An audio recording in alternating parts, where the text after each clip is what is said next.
What's up mga kabesh? Good morning! Welcome back to my vlog, charot. So for today's video mga kabesh, pagwa ko sa amon balay, nakita ko si tita nga nagapamunlaw.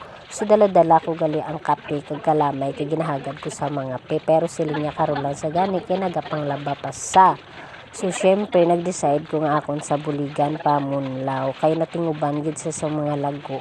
Kay tungod pila ka adlaw nga hindi nami ang pamatsyag sang iya nga baby. So kasi maing-maing ang bata amo nga waay gid kaayo siya naka panglaba, so nagtambak gid mga besh, o diba? So syempre buotan tagamay nga hinablos, charot. Buligan ta sa pamunlaw, sana all buot ang hinablos. So nagapanghalay na kami da mga besh. So medyo nahuya pa na si tita nga buligan ko sa gani kay siya lang ko no. Syempre kis alang kambal ko si tita, kis alang ko dahil naatake sang kapisan. So ito do na, charot. So sa tani permi atakayon sang kapisan para permi magbulig. Puso kumbaga pachamba-chamba lang gid iya mga besh kay Diyos ko, pagka once maabot ko sa balay halin sa obra as in matik mukmok lang gid ko na iya sa kwarto, pachamba-chamba lang gid na iya mga besh kung magwa ako.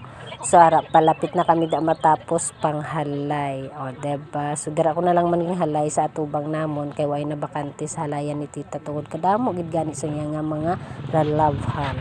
Kag amo lang to thank